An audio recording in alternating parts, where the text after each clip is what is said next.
What's up, everybody? On today's show, we're taking a look at the Viltrox 50mm f1.8. Now, this particular version is for Sony FE Mount, meaning you can use it on an APS-C size sensor camera like the Sony ZV-E10 that we're currently filming on, and it can be used on full-frame cameras like a Sony a7S III or a7 IV. This lens is currently selling for around $359, so if you're curious and you want to check it out, I'll have it linked in the description below. Build quality of this lens is really impressive. It's a genuinely sturdy all-metal design, and of course, like all Viltrox lenses, it does have an aperture ring. And in case any of you filmmakers are wondering, yes, this aperture ring is in fact declicked.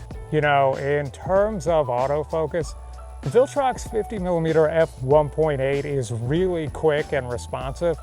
I've been using it for a little over a week now, and truth be told, I can't really tell the difference between this lens and a native Sony lens. You know, I've been saying it for a few years now, but I'm always amazed at how well Viltrox is able to learn like other companies' autofocus algorithms and protocols. That is genuinely impressive. I mean, you have this third-party lens manufacturer that's making lenses that autofocus just as well as the companies that they're making lenses for. That's really impressive.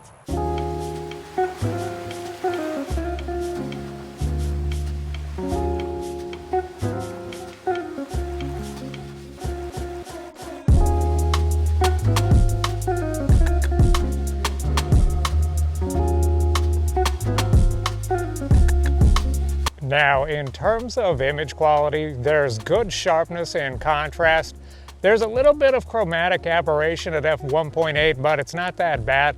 Also, there's a slight amount of ghosting in the corners. And in terms of sharpness, it's pretty sharp at f1.8, but it's a little bit sharper at f2.8, and it's very noticeably sharper at f4. And in terms of distortion and vignetting, there's a little bit at f1.8, but it's one of those things where it's more noticeable on a test chart than it is in real-world use.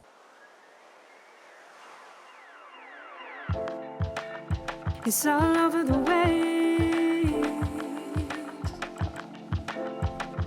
All the little pieces scattered around, and you can put them in place, or you could be free.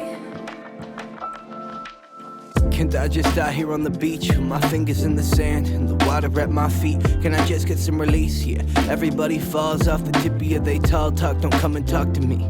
I ain't trying to see fear reflections in my rear view, deflectors in my purview coming after me. Got some issues with my worldview.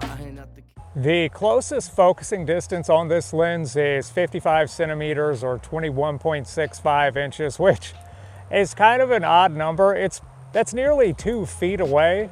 You know, when I first got this lens, I thought there was a problem with the autofocus because I couldn't get it to autofocus, and then I realized I was just standing too close to the subject. Not really an issue or a deal breaker, but did want to point out this is definitely not a macro lens in any way, shape, or form.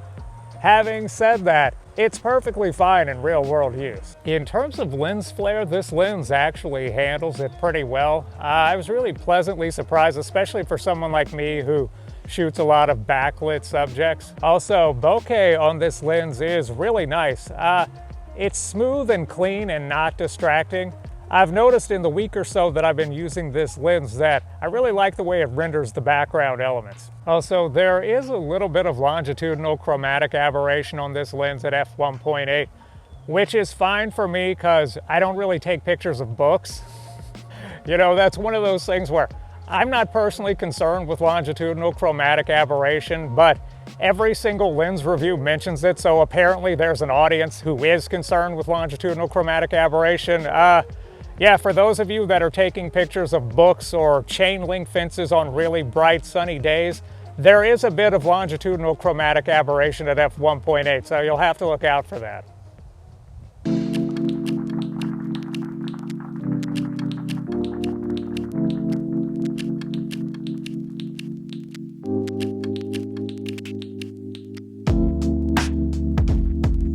Now, in terms of low light, this is a lens you really might want to consider, especially if you're on an APS-C size sensor camera. You know, something like a Sony ZV-E10 that I'm currently using, or something from the Sony a6000 line. You know, if you're using that crop sensor camera and you're still filming with the kit lens, when you're at 50 millimeters on the kit lens, your widest aperture is around f5.6. Whereas here at 50 millimeters, I'm all the way at 1.8. And even here, because it's all the way dark, you know, it's completely nighttime. All I have is this one little wee light, SO5, kind of lighting me up right here. And I'm still at ISO 3200, even at f1.8. So if you were trying to film this scene with a kit lens, you'd be at f5.6 and you'd be at an ISO that's so high, it would just look noisy and kind of unusable. But with something like this at f1.8, really does help you with your low light photography and videography. For me, this lens is the perfect balance. It's not quite the traditional cheap fast 50, but it's not quite the overpriced, super expensive fast 50 either. It's right there in the middle. You know, compared to the traditional cheap fast 50, this is a little bit more expensive, but you're getting a lot more from this lens. You've got way better build quality on this lens than you would with the traditional fast 50. Also, you're getting an aperture ring, which in modern times, you don't usually get that on a cheap fast 50. On the other hand, the higher end fast 50 millimeter lenses are always in the $1,000 to $2,000 range, and this is nowhere near that in price. Sure, this only goes to 1.8, and those usually go to 1.4, 1.2, and that's kind of a trade-off, but you're saving like anywhere from $800 to even $1,000. For example, if you were comparing this to the Sony 50mm f1.2, that lens costs $2,000. You're actually saving around $1,600. So you kind of have to ask yourself, is 1.2 worth an extra $1,600? And you know, for some people it is. Some people it definitely is. But I think for a lot of regular people, especially with people that are kind of just getting started off in this system, $1,600 is probably too high of a price to justify the difference between 1.8 and 1.2. Anyway, that's up to you. That's something you'll have to decide for yourself. Anyway, I think that's all I got for today, guys. Thanks for watching. I'll see you again next time.